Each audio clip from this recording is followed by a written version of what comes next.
Ok. Bueno, hasta el momento hemos definido qué sucede con un marcador, con un solo marcador en relación a cómo se puede medir la variabilidad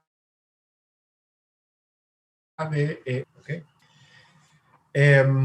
No obstante eso, existe otro tipo de medida que nos permite determinar cómo coevolucionan, básicamente, distintos locus, producto de distintas fuerzas que generan cambios a nivel de la covariación que tienen estos alelos. ¿Okay? Pero antes de ir a ese punto, tenemos que discutir otros aspectos que son básicamente, que están asociados a cómo se transmiten los gametos. ¿Okay? Porque es importante definir de esa forma cómo podemos caracterizar entonces la covariación de los distintos alelos que están presentes en una población. ¿Okay? Y tenemos, para comenzar con esto, lo que tenemos básicamente es un cromosoma de un individuo que tiene alelos, si ustedes se fijan, por sobre el cromosoma y por bajo de ese cromosoma, que corresponden básicamente a la configuración del gameto, perdón, a la configuración del cromosoma de ese individuo. ¿Ya?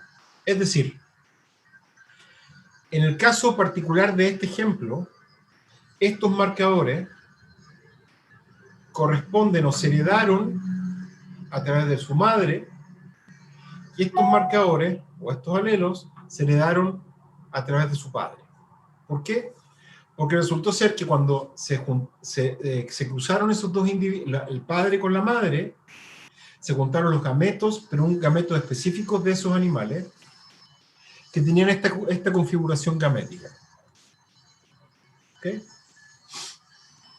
Es decir, los ositos de la madre tenían estos alelos para este cromosoma, y los espermatozoides de ese padre tenían estos alelos en ese cromosoma. ¿Okay? A esta configuración la vamos a denominar haplotipo materno y haplotipo materno. ¿Okay?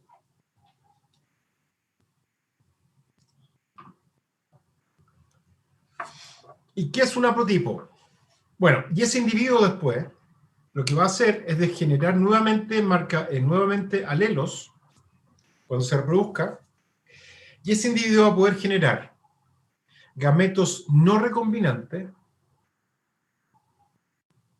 o haplotipos no recombinantes, si estamos hablando de los marcadores, de los locus, que corresponden exactamente a la misma configuración haplotípica de la madre o el padre de ese individuo, o gametos recombinantes o haplotipos recombinantes que están definidos si es que existe o no, si es que existió o no recombinación alélica, recombinación o crossover entre los distintos marcadores que nosotros estamos caracterizando. ¿Ok? Y en este sentido, entonces, los gametos recombinantes tienen una configuración haplotípica que es distinta, combinatoriamente distinta, a través de combinatorias de alelos, a los haplotipos maternos y paternos. ¿Ok? Perfecto. Por lo tanto, si tenemos dos individuos, tenemos la misma cosa. Tenemos A, B, C, D, Y, A, B, C y D, que son los haplotipos maternos y paternos. Haplotipos maternos y paternos. ¿Ok? Perfecto.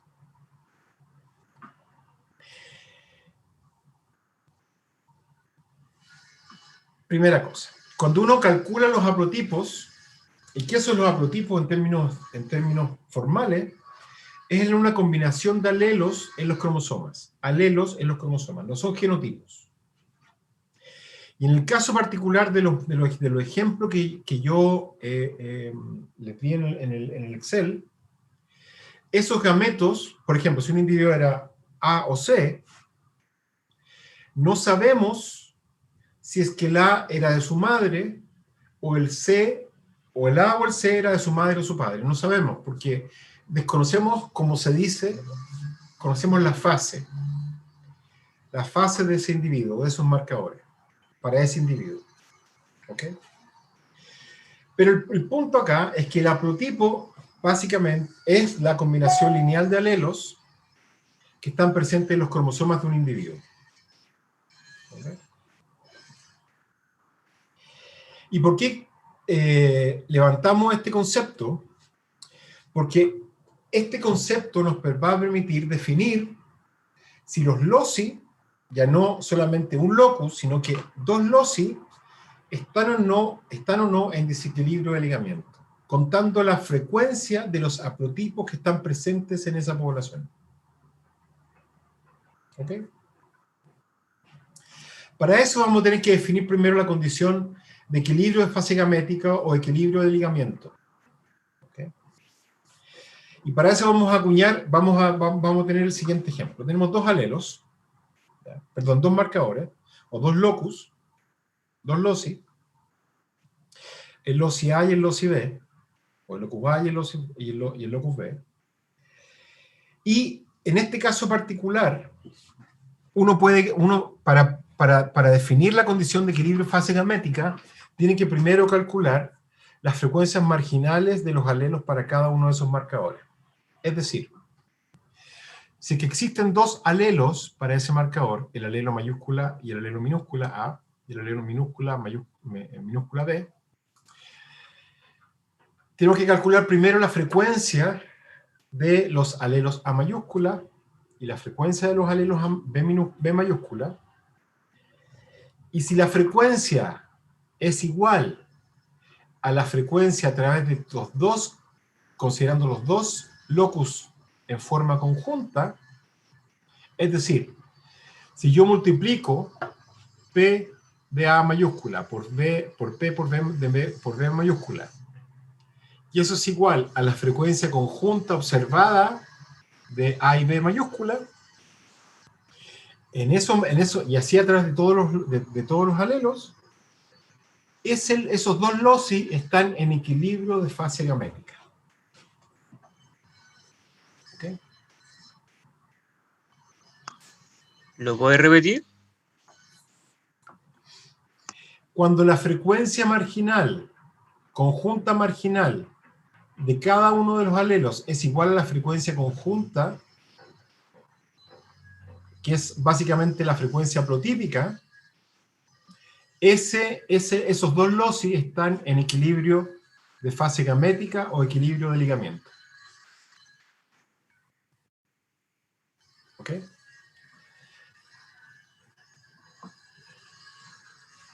Sí. ¿Y por qué ocurre esto? Es lo mismo que ocurría con las frecuencias marginales de los cruzamientos. ¿Ya? Cuando las frecuencias marginales, la frecuencia conjunta es igual a la multiplicación de las frecuencias marginales, quiere decir que estamos en la condición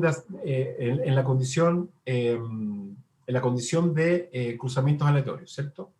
En este caso es lo mismo. Cuando no existe ninguna fuerza que defina que un cierto haplotipo está en mayor frecuencia que la frecuencia de los dos loci marginales, de los dos alelos en forma marginal, esos dos loci están en equilibrio de fase gamética. ¿Ok?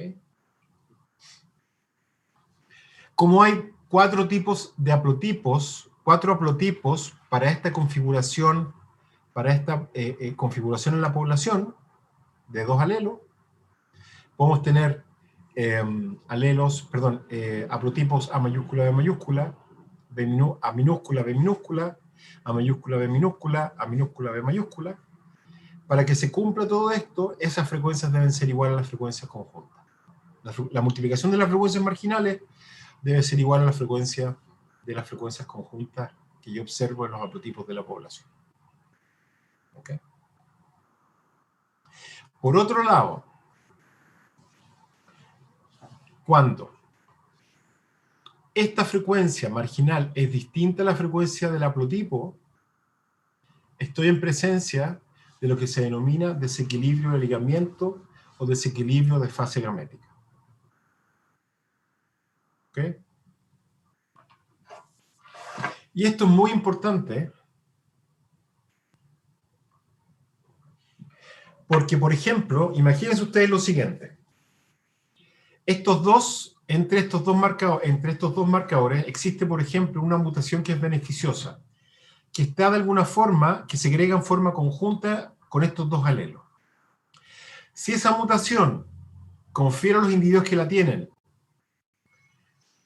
una condición favorable de mayor adaptación a una condición ambiental particular, lo que va a suceder es que ese alelo, a medida que suceden las generaciones, va a ir, de alguna forma, cambiando su frecuencia, o ese haplotipo va a ir cambiando su frecuencia, porque esa mutación está básicamente muy asociada con los dos alelos.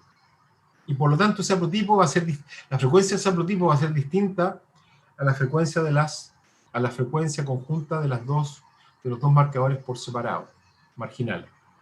¿Ok? Y por lo tanto es muy importante porque es la base de estudios que permiten caracterizar de forma fenotípica, o utilizando los fenotipos, cómo funcionan los genomas. ¿Ok? Y por lo tanto es una de los conceptos en genética que son más utilizados porque permiten, por ejemplo, determinar enfermedades en forma genética, determinar mutaciones que generan un efecto sobre un cierto fenotipo, etcétera, etcétera, etcétera. ¿Ok? Porque en la mayoría de los casos no conocemos cuáles son los loci que están entre estos dos marcadores, y por lo tanto tenemos que utilizar la información que nos proveen esos marcadores para determinar efectivamente cuál va a ser o de alguna forma cuál es el efecto que tiene esas mutaciones. ¿Ok? Entonces, cuando la frecuencia del producto de las marginales es distinta a la frecuencia de los haplotipos, para esos dos alelos, estamos en presencia de desequilibrio de ligamiento. Cuando no, estamos en presencia de equilibrio fase gamética o equilibrio de ligamiento. ¿Okay?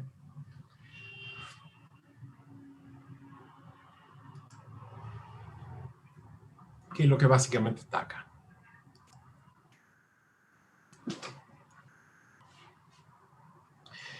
¿Cuándo ocurre el desequilibrio de ligamiento? Por ejemplo, cuando cruzamos dos razas muy distintas de animales. Por ejemplo, si cruzásemos un lobo con un perro, por ejemplo, la población híbrida estaría en completo desequilibrio de ligamiento. Si uno hace los cálculos, uno podría determinar que el desequilibrio de ligamiento es máximo. ¿Okay? Por ejemplo, si una población es muy pequeña, producto del azar, ciertas combinaciones de haplotipos pueden heredarse, por azar simplemente, pueden heredarse de forma de mayor proporción que otros. Y eso, obviamente, si que existe ese mecanismo, esos dos loci van a estar en desequilibrio de ligamiento. ¿Ok? También ocurre, por ejemplo, si uno cuando selecciona animales, uno selecciona combinaciones de alelos que son los favorables para el fenotipo que uno quiere mejorar. Por ejemplo, si uno quiere mejorar el peso corporal, por ejemplo, uno selecciona combinaciones de alelos que son los que determinan que un animal en relación a otro esté de alguna forma o crezca mejor que otro producto de sus genes. ¿Okay? Por lo tanto, en ese caso, a través del mejoramiento genético, uno genera desequilibrio de ligamiento. ¿Okay? Lo mismo sucede, por ejemplo, en la selección natural. Si hay un loci que determine un valor de adaptación mayor, los individuos que heredan esos loci van a estar en mayor proporción en la población y por lo tanto va a existir desequilibrio de ligamiento. ¿Okay? La forma de calcular, hay distintas maneras de caracterizar el desequilibrio, y la más utilizada es el parámetro D, que es simplemente la diferencia entre la frecuencia del haplotipo y la frecuencia de los marginales, del producto de los marginales. Es decir, básicamente la diferencia de las frecuencias de la frecuencia conjunta de las marginales y la frecuencia del haplotipo que estamos considerando. ¿Ok? Es la base del desequilibrio de ligamiento. ¿Ok?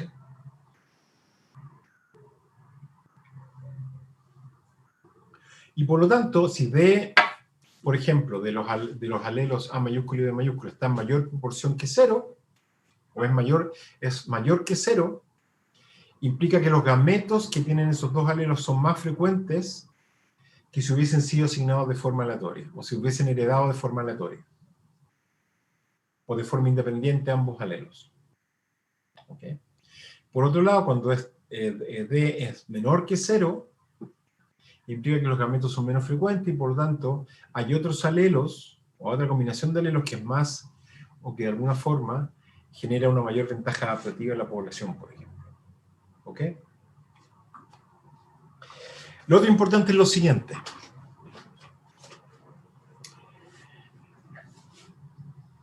El desequilibrio de ligamiento, por ejemplo, si cruzamos dos razas,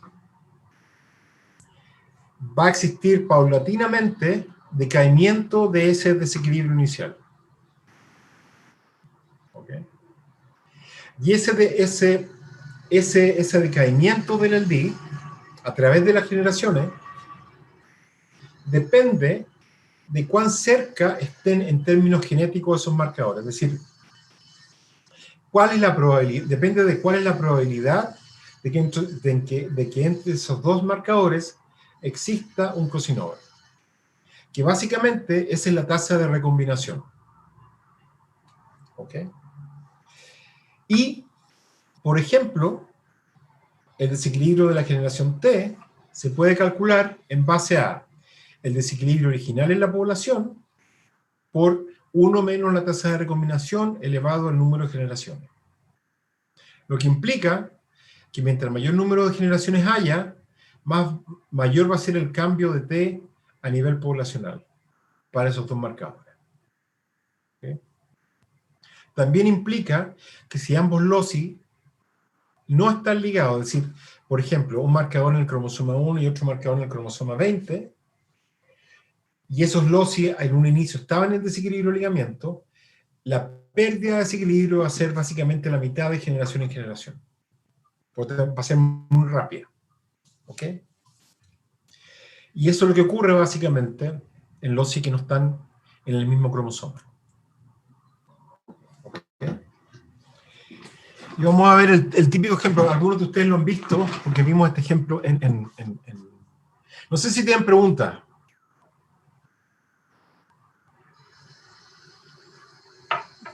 Profe, yo quedé con la duda del CEO, creo que era. Que dijo que aumentaba las generaciones, dijo. ¿Era el CEO? T es el número de generaciones. ¿Ya? Por lo tanto, a mayor número de generaciones, más bajo va a ser el D en relación a ese D o a ese desequilibrio de ligamiento que se generó inicialmente. Ah, ya. Gracias. Pero depende de la tasa de recombinación.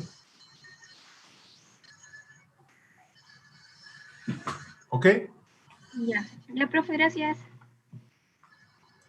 Bueno, pero es lógico porque si los loci están mientras mayor sea la distancia genérica que existe entre esos marcadores, más probable es un crossover.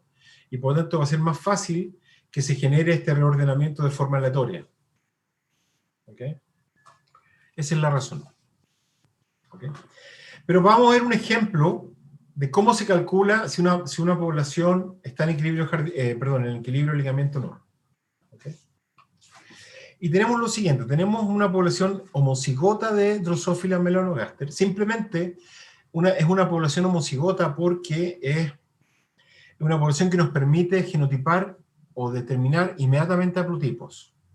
En la práctica, los haplotipos se determinan con distintos algoritmos que nos permiten determinar la fase de cada uno de los cromosomas de cada individuo, para muchos marcadores.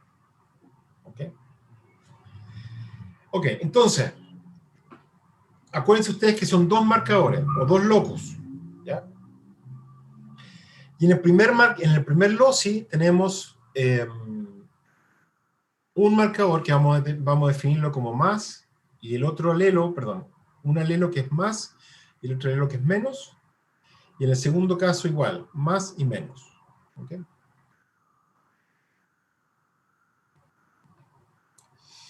De la misma forma que contábamos los genes o los alelos, vamos a contar ahora haplotipos. Entonces, en la población, por ejemplo, hay de 47 haplotipos. ¿Ok? Tenemos básicamente 4 que son positivos y positivos, 4 que son positivos y negativos, 13 que son negativos y positivos, y 26 que son negativos negativos. ¿Ok? Su frecuencia está acá, es 0.08, 0.08, 0.27 y 0.55. ¿Ok? Ahora, pregunta. ¿Cómo se calcula la frecuencia alélica del primer marcador para el alelo positivo y negativo?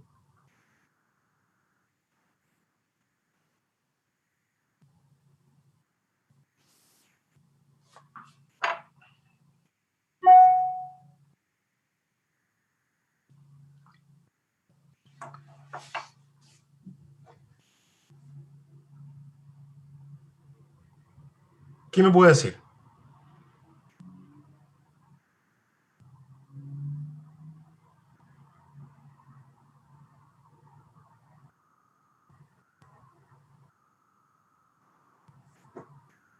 ¿A quién se le ocurre?